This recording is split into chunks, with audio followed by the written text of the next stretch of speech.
To the future, Tyler roared, raising a glass of 20-year-old single malt scotch that belonged to my father.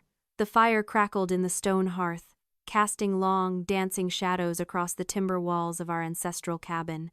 I just got the final permits approved this morning, he announced, his voice booming with the unearned confidence of a man who has never faced a real consequence in his life. We rip out this dusty old interior, put in glass walls, heated floors, and by spring, we flip this place for a $780,000 profit. My father, David, clapped him on the back, beaming. My sister, Sarah, looked at her husband like he was a god.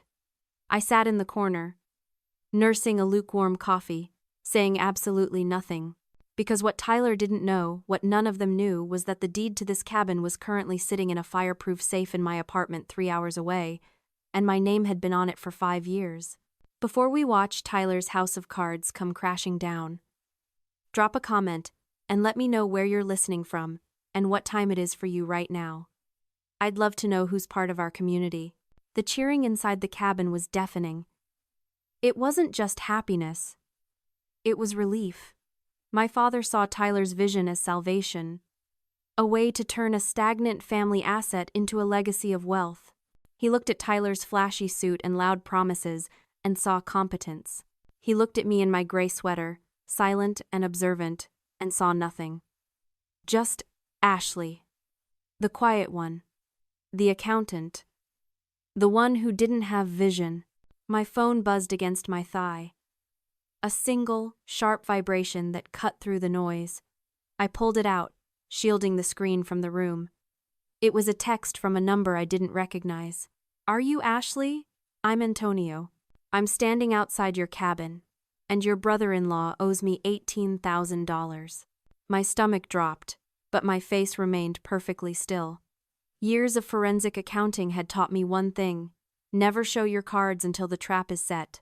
I stood up, slipping through the French doors out onto the porch. The cold mountain air hit me like a slap, freezing the breath in my lungs. It was snowing, heavy flakes drifting down into the black pine forest. I looked back through the glass. Inside, my father was pouring Tyler another drink. Sarah was laughing, her hand on Tyler's arm. It was a perfect tableau of a happy family, anchored by a lie. And it forced me to confront the question I had buried for years. Why? Why did my father believe the loud liar over the quiet doer? It is a trap that families like ours fall into so easily, the trap of normalizing cruelty. We mistake confidence for competence. We mistake silence for absence. Tyler was a master of performance. He filled the room with noise, with energy, with the appearance of success. And because he demanded attention, he got respect. I, on the other hand, demanded nothing. I fixed the problems in the dark. I paid the bills quietly. And because I made it look easy, because I made the problems disappear without fanfare, my father assumed there were no problems at all. He didn't value the safety I provided. He valued the excitement Tyler promised. I looked down at the phone again. I'm outside, I typed back. I'm coming down. I wasn't just walking out into the snow to meet a contractor. I was walking out of the role they had assigned me. The quiet daughter was done. The forensic accountant was clocking in. The next morning, I sat in a booth at the only diner in town, watching steam rise from a black coffee. Antonio walked in 2 minutes late, looking exhausted and carrying a thick manila folder. He didn't look like a scammer. He looked like a man who had bills to pay and a bad feeling in his gut. He slid into the booth without a greeting and pushed his phone across the table. He said he wanted an open concept, Antonio said, his voice rough. So we started demolition on the interior walls yesterday. I looked at the screen, and for a moment, I forgot to breathe. The photo showed the great room, the vintage timber framing the hand-hewn beams my mother had loved. The ones she used to trace with her fingertips while she read by the fire were gone, ripped out, piled in a dumpster like garbage. Tyler hadn't just renovated the cabin. He had gutted its heart. He had erased the history of this family to make room for generic, modern aesthetics that would look good on a listing brochure. The anger that flared in my chest wasn't hot. It was absolute zero. I reached into my bag and pulled out my own folder. "Antonio," I said, my voice steady. "Tyler Collins does not own that cabin. He has never owned it. He has never paid a dime in property taxes, and he certainly didn't inherit it." I slid the deed across the chipped laminate table. The date stamp was from 5 years ago. "I bought it," I explained, watching his eyes widen as he read the legal text. "When my mother passed, my father stopped opening his mail. The grief paralyzed him. The bank was 3 weeks away from foreclosure. My siblings, Sarah and Tyler, were too busy living their loud, expensive lives to notice that our legacy was drowning in debt. So I stepped in. I didn't tell him the rest. I didn't tell him how I used my entire savings to clear the arrears, how I quietly transferred the title to my name to protect the asset from my father's creditors, how I let my father continue to believe it was the family cabin because taking his dignity felt like a cruelty I couldn't commit. I had been the silent investor in their happiness for half a decade. And this was my repayment, my brother-in-law tearing down my walls to build his own ego. "He lied to you," I said, pointing to the deed. "And he destroyed my property.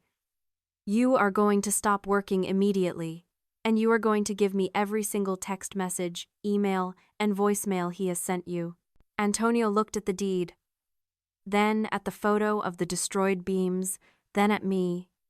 "He owes me $18,000 for materials," he whispered. "He owes you a lot more than that," I said. "But right now, he's about to find out that the landlord is home." I drove back down the mountain with the evidence in the passenger seat, my mind shifting gears from defense to offense. But before I could pull the trigger, I had to give my sister one chance. Sarah was the optimist of the family, the one who believed in vision boards and manifesting destiny. I needed to know if she was a co-conspirator or just another victim. We met at a coffee shop near her house. She walked in glowing, radiating the kind of manic happiness that usually precedes a crash. "Can you believe it?" she gushed, grabbing my hands across the table. "Tyler says the pre-sale interest is insane. We're going to be rich, Ashley. Finally." I pulled my hands back. "Sarah, listen to me." I went up to the cabin. "Tyler is destroying it." She waved her hand dismissively. "He's updating it. You have to break a few eggs, right?" "It's just old wood." "It's not his to update," I said, keeping my voice low. "And it's not just the cabin." I spoke to the contractor. "Tyler hasn't paid him. He's $18,000 in the hole, Sarah." Her smile faltered, but then it hardened into something brittle. "He's managing the cash flow. These things are complicated. You wouldn't understand. You're so risk-averse." "I understand that he forged permits," I said. "And I understand that he doesn't own the property." "He's handling it!" she snapped, her voice rising. "Why can't you just be happy for us? Why do you always have to be the wet blanket? You're just jealous because Tyler has big ideas and you're stuck in your spreadsheets." Then she dropped the bomb that turned my concern into ice. "We took out a second mortgage on our house," she said, lifting her chin defiantly, "to bridge the gap until the cabin sells. Tyler said it was a sure thing. He said we needed skin in the game." I stared at her. She had leveraged the roof over her children's heads to fund a renovation on a house I owned, based on a lie told by a man who couldn't pay a contractor. Tyler hadn't just scammed a stranger. He had weaponized my sister's trust to dig her a financial grave. "He lied to you," I said softly. "You're just trying to ruin this," she hissed, standing up. "You've always been jealous of him. Stay out of our way, Ashley." She stormed out, leaving me alone with the cold coffee and the terrible clarity of what had to happen next. I wasn't just fighting for a cabin anymore. I was fighting to keep my sister from becoming homeless. The sister was gone. The forensic accountant was the only one left at the table. I didn't go home to cry. I went home to work. I sat at my dining table, opened my laptop, and logged into the databases that most people don't even know exist. Sarah thought I was jealous. My father thought I was passive. They were about to learn that Ashley the accountant wasn't just a job title. It was a threat assessment. I started with a standard asset search. Tyler Collins. The results populated the screen in a waterfall of red text. It wasn't just bad. It was catastrophic. Tyler didn't have a portfolio. He had a sinkhole. $57,600. That was the current tally of his unsecured debt. It wasn't a mortgage or student loans. It was maxed out credit cards, online gambling losses, and payments on a luxury car lease he couldn't afford. He was paying the minimums on 6 different cards, juggling balances like a clown on a unicycle. He was drowning. And like a drowning man, he had grabbed the nearest buoyant object, my sister, and pulled her under with him. The second mortgage on Sarah's house wasn't an investment strategy. It was a life raft. He had burned through their equity to pay off his bookie or his Amex, and now he needed the cabin flip to cover the hole before the ground collapsed beneath them. I printed every page. Bankruptcies in 2014. A lien on a previous business venture. It was a pattern of failure masked by charisma. But while the digital paper trail was damning, it wasn't enough to stop him instantly. To get the police involved, to get an immediate arrest that would physically remove him from my property before he did more damage, I needed proof of criminal intent. I needed to prove he wasn't just a bad businessman, but a thief. I grabbed my coat and keys. The digital audit was complete. It was time for the physical inspection. I drove back up the winding mountain road, the tires crunching on the fresh snow. The silence in the car was heavy, filled only by the hum of the engine and the cold realization that my brother-in-law wasn't just a liar, he was a parasite. The cabin was silent when I arrived. Antonio had followed my instructions perfectly. The work site was abandoned. The front door was unlocked. Tyler's arrogance apparently didn't extend to basic security. I stepped inside, the smell of sawdust and drywall dust hitting me instantly. It looked like a war zone. The walls I had painted with my mother were stripped to the studs. The floorboards were covered in debris. But I didn't stop in the main room. I walked straight to the master bedroom, to the spot above the fireplace where a large oil painting of the Rockies used to hang. The painting was on the floor, leaning against the wall. The wall safe behind it, a small, vintage box installed by my grandfather in the 60s, was wide open. I froze, my breath hitched in my throat. I walked over, my boots echoing on the subfloor, and peered inside. Empty. The velvet pouches were gone. My mother's vintage jewelry collection, the sapphire brooch she wore to weddings, the pearl string from her grandmother, the gold locket with my father's picture, all of it, gone. I leaned against the cold stone of the fireplace, a wave of nausea rolling over me. This wasn't just renovation fraud. This was grand larceny, but as the forensic accountant in my brain took over, the pieces clicked into a terrifying psychological profile. This is the nature of the narcissistic injury. Tyler didn't steal the jewelry just because he needed $57,000. He stole it because he needed the costume of a successful man. He couldn't bear the psychological wound of being seen as a failure, as less than. So he looted our history to pay for his present. He pawned my mother's legacy to buy the appearance of wealth, the champagne, the suits, the contractor deposits. He would rather be a criminal than be ordinary. He would rather destroy my family than admit he was broke. This was the point of no return. He hadn't just made a bad business deal. He had violated the sanctuary of the people who loved him. He had stolen the physical memory of my mother to feed his ego. I pulled out my phone and took a picture of the empty safe. Then I called the local precinct. "I need to report a burglary," I said, my voice as cold as the mountain air. "And I know exactly who did it." The sister who hesitated at the coffee shop was gone. The woman standing in the wreckage of her mother's bedroom was ready to burn the house down to save it. 2 hours later, the snow was falling in sheets, a white curtain isolating the cabin from the rest of the world. But inside, the lights were blazing. Tyler wasn't hiding. He was doubling down. Through the window, I could see him pacing the great room, gesturing wildly to my father and a stranger in a suit, likely the private investor he was trying to scam for a bridge loan to cover his debts before the law caught up. He was trying to sell a house he didn't own to pay off a debt he couldn't service. It was the final, desperate spin of the roulette wheel. I didn't knock. I used my key, the one I had carried on my keychain for 5 years, unnoticed by everyone. The door swung open, letting in a gust of freezing wind. The conversation died instantly. Tyler spun around, his closer smile faltering for a fraction of a second before he tried to recover. "Ashley!" "Great timing. We're just wrapping up some." "No," I said, my voice cutting through his noise like a blade. "We are closing." I stepped aside. Behind me, Antonio walked in, looking grim. And behind him, 2 uniformed officers from the county sheriff's department. The color drained from Tyler's face so fast he looked like a ghost. "What is this? A prank?" "Ashley, this is a business meeting. It's an intervention," I said, walking to the table where he had spread out his fake blueprints. I dropped a heavy file folder onto the wood.